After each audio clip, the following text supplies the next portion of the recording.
The Obsbot Me is a versatile robot gimbal for use with your mobile phone. Think of it as your own personal cameraman for video conferencing, streaming and social media. It retails for $150 US and is available via Obsbot's website and Amazon store. It's the perfect addition for content creators focused on vlogging and social media. If you have a fairly modern phone, it enables you to use your high quality camera for video capture and create far more dynamic content if you don't have anyone to hold your phone for you.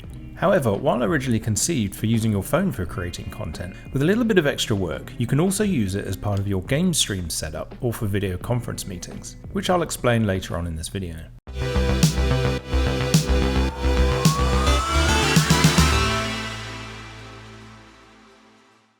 The Obsbot Me is the latest AI-powered device from the Obsbot brand. They've already released two previous offerings in the camera category with the Obsbot Tail and Obsbot Tiny. Both cameras use AI to direct the motorized gimbals to track the subject automatically. The unique selling point is that the AI-powered motors within the gimbal will always keep the subject in frame. Also, it enables you to move around freely, safe in the knowledge that your viewers will be able to see you. One such benefit could be the ability to present a project without disrupting a meeting. I originally backed the crowd-funded campaign and opted for the basic perk package. The Obsbot Me comes with this carry case, a tabletop tripod and a USB-C charging cable. The device's case is actually made from a hard black plastic that measures approximately 8 inches in height unfolded without the tripod. The main design features are the AI camera for the robot to track the subject and a power button. It's worth mentioning that this is not an optical camera for taking images or videos, but a sensor to make the tracking possible.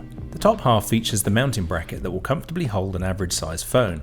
However, any phablets or heavy phones might be too bulky for the Obsbot Me. There's an LED light that shows the status of the device that runs around the entire midriff. It glows blue on startup and then green when in operation, letting you know it's ready to accept commands. One concern I had was that you're able to twist the device to adjust the mounting configuration, and I was worried about the tensile strength of the plastic. Plus, I wondered how applying any torque to the housing would affect the robot's motors too. Having said that, it feels solid, and in early testing there are no anxiety-inducing tortured noises from the motors as you twist the housing. The top is spring-loaded and pops up by gently pulling it, and enables you to turn the bracket 180 degrees, which is useful, as I'll explain later. Setup is very straightforward. The device does not require an additional app.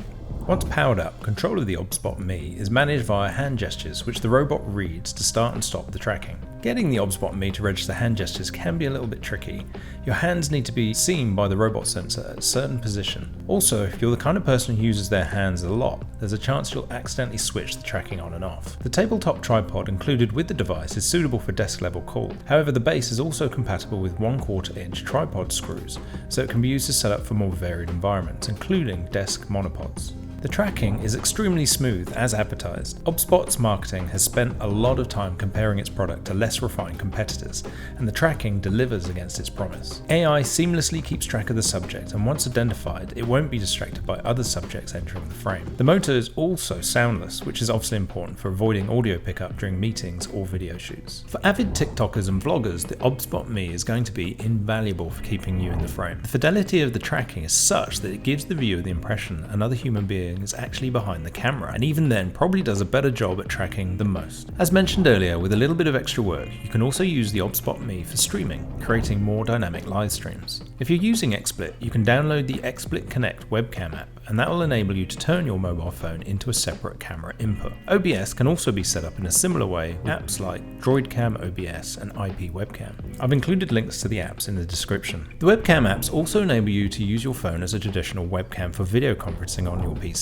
For both setups, you'll want to make sure the Obsbot is plugged into a USB-C power source for long sessions if you're going beyond the 2-hour rated battery. Plus, you have the option to use a desk monopod that will enable you to mount the camera somewhere convenient, reducing the footprint for better space management on your desk. One pro tip for the setup is to reverse the bracket to hold the phone from the back. The bracket itself runs through the middle of the phone, so it won't get in the way of the main camera, but will leave the screen clear of obstruction to operate. Most rear cameras are of higher quality, so you can further improve your videos by not relying on the selfie cam. The Obsbot Me is going to be the perfect companion for vlog or social media enthusiasts. It's predominantly aimed at content creators who use their phones as primary video capture devices. The small form factor and additional accessories like the travel case and tabletop tripod make it ideal for travel too. If you happen to buy it for those reasons, then it's only a small amount of effort to set up for streaming and video calls. Having said that, if your focus is streaming or video calls, then you might be better off with Obsbot's other options like the Obsbot Tiny as a webcam and the Obsbot Tail as an RTMP enabled camera for streaming. Thank you for watching, and as ever, it would be great if you were to like the video and subscribe to my channel for more content on personal technology and the connected home.